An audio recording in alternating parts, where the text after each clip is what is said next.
Hello students, आज की इस क्लास में हम पढ़ेंगे लोकतांत्रिक समाजवादी समाज में प्रशासनिक संस्थाओं की प्रकृति, nature of administrative institutions in a democratic socialistic society. अब तक हम समझ चुके हैं लोकतांत्रिक समाज क्या होता है, समाजवादी समाज क्या होता है, उसकी उनकी क्या विशेषताएं होती है, और फिर लास्ट में हम ये समझ चुके हैं कि लोकतांत्रिक समाजवादी समाज जो इन दोनों का मिश्रित रूप है, लोकतांत्रिक समाज का और समाजवादी समाज का, हाँ, उसकी क्या विशेषताएं होती है और भारत कैसे एक लोकतांत्रिक समाजवादी समाज है। जब लोकतांत्रिक समाजवादी समाज की विशेषताएं जान लेने के बाद अब इन ऐसे समाज में प्रशासनिक संस्थाओं की प्रकृति क्या होती है ये जानना जरूरी है। तो लोकतांत्रिक समाजवादी समाज में प्रशासनिक संस्थाओं की प्रकृति जान लेने से इनके नेचर को, प्रकृति का मतलब है प्रशासनिक संस्थाओं की स्वरूप, उनका नेचर, उनकी कार्य संस्कृति वो क्या है, वो किस प्रकार के कार्य करती है, ये जान लेने से फिर लास्ट में हमें इस टॉपिक का जो प्रशासनिक संस्थाओं की भूमिका होगी लोकतांत्रिक समाजवादी समाज में उसको समझना आसान होगा। तो लोकतांत्रिक समाजवादी समाज में प्रशासनिक संस्थाओं की प्रकृति के लिए जब हम पढ़ेंगे तो आपको एक ऐसा बैकग्राउंड समझना है। प्रत्येक राजनीतिक एवं सामाजिक व्यवस्था में प्रशासनिक संस्थाओं की प्रकृति, चरित्र एवं स्वरूप फर्क फर्क होता है। हर समाज की, हर देश में अलग राजनीतिक प्रशासनिक संस्कृति होती है। तो हमें उस देश की या उस समाज की राजनीतिक एवं प्रशासनिक जो उसकी संस्कृति है, उस संस्कृति को उसकी जो सामाजिक व्यवस्था, उसकी जो संस्कृति के, उन्हीं के अनुसार उस समाज की या उस देश की प्रशासनिक संस्थाओं की प्रकृति, चरित्र एवं स्वरूप भी अलग अलग होता है। फॉर एग्जाम्पल हम अगर ले इंडिया, भारत, तो हमें पता है भारत बहुत विशाल देश है, वृद्ध क्षेत्र है, विभिन्नता वाला देश है। और इस विशाल क्षेत्र विभिन्नता वाले देश में लोकतांत्रिक समाजवाद की स्थापना जब की गई है तो यहाँ की सरकार एवं प्रशासन, सरकार में एवं उसके प्रशासन के कार्यों में कई गुना वृद्धि हुई है। सरकार और प्रशासन के कार्यों में कई गुना वृद्धि होने से यहाँ की प्रशासनिक जो संस्थाएं हैं उनका स्वरूप, उनका प्रकृति अन्य देशों की प्रशासनिक संस्थाओं के स्वरूप और प्रकृति से भिन्न है। इसी संदर्भ में जब हम जानेंगे तो आपको ये भी पता है कि भारत में सामाजिक असमानता व्याप्त है। समाज के विभिन्न वर्गों में समानता नहीं है। जातिवाद है यहाँ पर, सांप्रदायिकता, गरीबी, ये आप मतलब एज ए भारतीय उसकी वो समझ सकते हो। जो अपना वो है भारतीय जो समाज की विशेषताओं में आप समझ सकते हो कि यहाँ असमानता है, जातिवाद है, सांप्रदायिकता है, गरीबी है, आज भी स्वतंत्रता के इतने वर्षों के पश्चात भी भारत में अशिक्षा है। तो ये जो समस्याएं हैं, जैसे पड़ोसी देशों से घुसपैठ होता रहता है, शरणार्थियों का आना जाना है, शरणार्थी आते रहते हैं इंडिया में, तो इन विभिन्न समस्याओं के कारण भारत में प्रशासन के समस्या, ये मुद्दे बने हुए हैं, प्रशासन को इन समस्याओं को दूर करना होता है। तो इन अनेक मुद्दों के कारण सरकार द्वारा समय समय पर आवश्यकता अनुसार ऐसी प्रशासनिक संस्थाओं की स्थापना की जाती है जो सरकार को इन मुद्दों पर सलाह, सहायता और सहयोग का कार्य करे।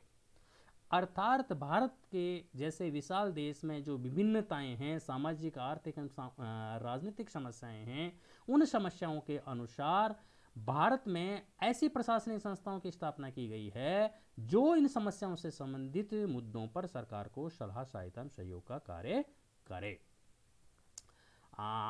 इनके आधार पर हम ये कह सकते हैं कि भारत में प्रशासनिक संस्थाओं की जो प्रकृति होती है वो निम्न होगी। तो इन प्रशासनिक संस्थाओं की प्रकृति को जानने के लिए हमें ये देखना है कि ये जो मुद्दे हैं सरकार के सामने, इन मुद्दों को दूर करने वाली जो प्रशासनिक संस्थाएं हैं वो विभिन्न होती है।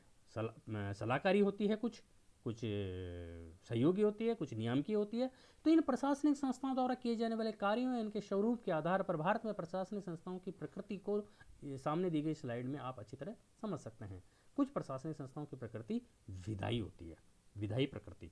विधायी प्रकृति का मतलब यह है कि भारत में कुछ ऐसी प्रशासनिक संस्थाएं हैं जो विधायी कार्य करती है, लेजिस्लेशन का कार्य करती है, जैसे संसद एवं राज्य विधानमंडल, इंडियन पार्लियामेंट, और जो हमारे राज्य विधानसभाएं हैं, कई राज्यों में राज्य विधानसभा के साथ राज्य विधान परिषद भी होती है। तो इन संस्थाओं का निर्माण विधान निर्माण करना होता है, कानून का निर्माण करना होता है। तो ये संस्थाएं विधायी प्रकृति की कहलाती है। और इन विधान निर्माण के आधार पर जो डेलीगेटेड लेजिस्लेशन होता है, प्रत्यायोजित विधान होता है, तो इन कुछ प्रशासनिक संस्थाओं को या न्यायाधिकरणों को कानून बनाने की शक्ति प्रत्यायोजित विधान के अंतर्गत मिलती है। तो कुछ प्रशासनिक संस्थाएं इस प्रकार, उनको भी विधायी प्रकृति के हम कह सकते हैं, जिनको प्रत्यायोजित विधान प्रदान किया जाता है। तो विधायी प्रकृति की कुछ प्रशासनिक संस्थाएं वे संस्थाएं होती है जो विधान बनाने का कार्य करती है। अगली प्रशासनिक संस्थाएं जो हम कह सकते हैं वो न्यायिक व अर्धन्यायिक प्रकृति। कुछ प्रशासनिक संस्थाओं की प्रकृति न्यायिक व अर्धन्यायिक होती है, जैसे न्यायपालिका, सुप्रीम कोर्ट, हाई कोर्ट और जिला स्तरीय जो न्यायालय हैं। ये संस्थाएं न्याय विधान जो बना दिया जाता है व्यवस्थापिका द्वारा, उन विधान के अनुसार, उन नियमों के अनुसार, उन कानूनों के अनुसार न्याय प्रदान करना इन संस्थाओं का काम है। इसी प्रकार कुछ अर्धन्यायिक प्रकृति के कार्य भी कुछ प्रशासनिक संस्थाएं करती हैं, जैसे बहुत सारे ट्रिब्यूनल्स है, उनको हम ट्रिब्यूनल्स बोलते हैं। तो ये ट्रिब्यूनल्स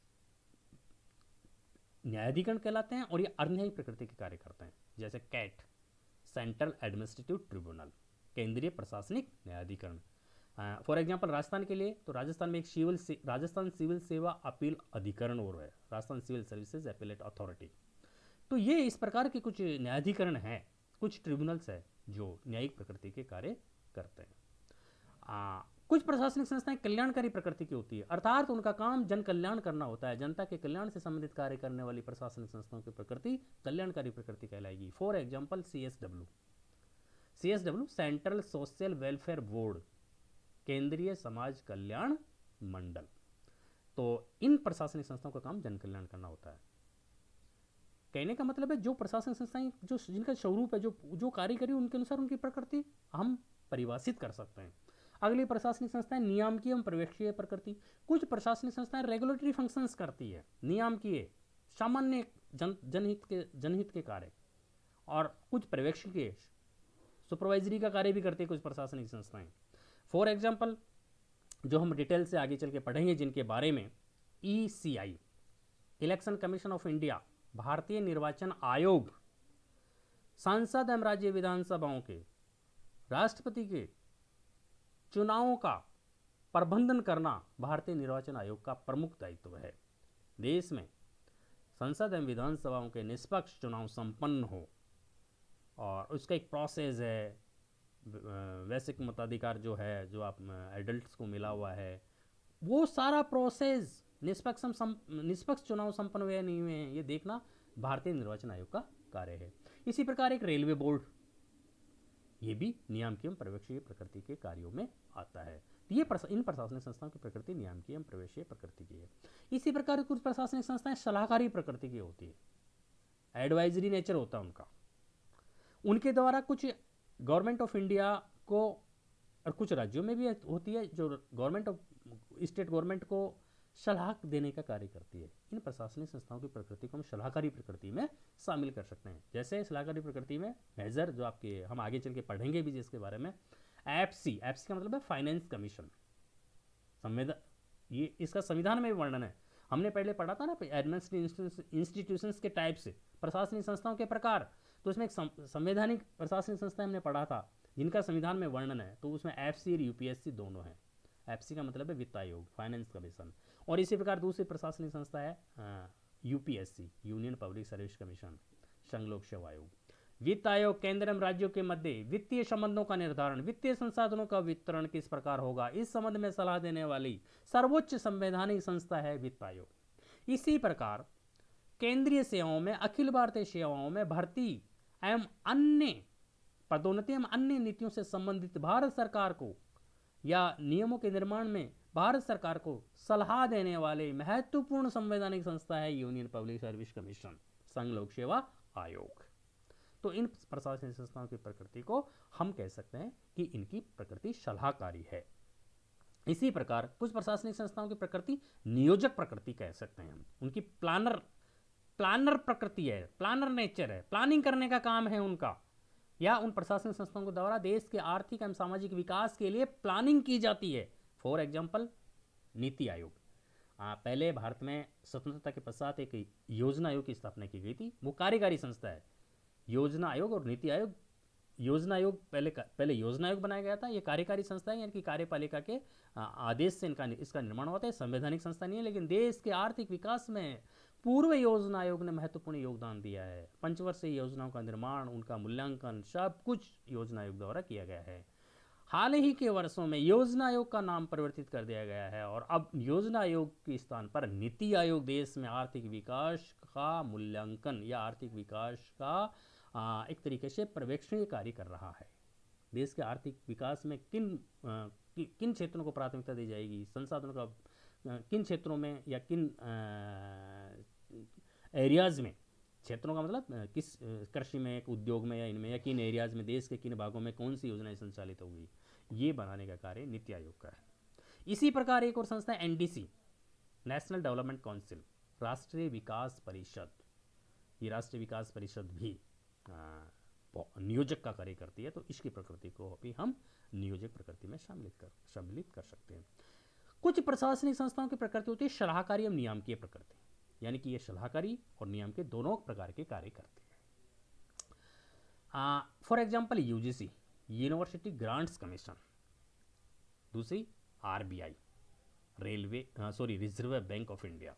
इन प्रशासनिक संस्थाओं का जो मैं आपको एग्जाम्पल दे रहा हूँ, हम आगे चल के डिटेल से स्टडी करेंगे कि प्रशासनिक संस्थाओं का इनका स्ट्रक्चर कैसा है, कार्य क्या करती है, देश के प्रशासन में इनका क्या योगदान है। तो ऐसे ही एक है, ये दोनों प्रशासनिक संस्थाएं जो है सलाहकारी नियम के प्रकृति के कार्य कर रही है, यूनिवर्सिटी ग्रांट्स कमीशन और यूजीसी जिसको हम बोलते हैं, और एक है RBI, reserve bank of India. तो इन प्रशासनिक संस्थाओं को जान लेने के बाद हम निष्कर्ष के रूप में कह सकते हैं, आप ये जो है इसकी प्रकृति ये जो आप लिख लीजिएगा, स्लाइड में आपकी दी हुई है, एग्जाम्पल देके हमने इनको समझा दिया है। तो ये जान लेने के बाद निष्कर्ष के रूप में अब हम जब आ जाएंगे तो हम ये समझेंगे कि भारत में प्रशासनिक संस्थाओं की प्रकृति कैसी होती है, या उसके बेस पे हम ये कह सकते हैं कि सामान्यतः प्रशासनिक संस्था एक से अधिक प्रकृति की होती है। हमने पढ़ा कुछ प्रशासनिक संस्थाएं नियामकीय भी होती है और सलाहकारी भी होती है। तो ये मान के चलना है कि कुछ प्रशासनिक संस्थाएं एक से अधिक प्रकृति की होती है तथा अपने विषय में विशेषज्ञ होने के कारण वो जिस प्रकार का कार्य कर रही है उस क्षेत्र में वो विशेषज्ञ हैं, उन्हें नियोजन, क्रियान्वयन, पर्यवेक्षण, नियंत्रण एवं नियमन आदि सभी प्रकृतियों का प्रदर्शन करना होता है। कुछ प्रशासनिक संस्थाएं नियोजन का कार्य करती है, कुछ क्रियान्वयन का करती है, कुछ पर्यवेक्षण का करती है, कुछ नियंत्रण का करती है, कुछ नियमन का करती है। तो उस अपनी अपनी प्रकृति के अनुसार उन्हें अपना बेस्ट प्रदर्शन करना होता है प्रशासनिक संस्थाओं का, और उस क्षेत्र में वो विशेषज्ञ कहलाती है।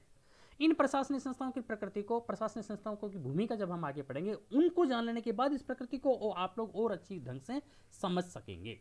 तो ये प्रशासनिक संस्थाएं जो आप अब तक इनकी प्रकृति समझी, इस प्रकृति से आप ये जान पाए हैं कि प्रशासनिक संस्थाएं जो है वो किस प्रकार की प्रकृति की होती है।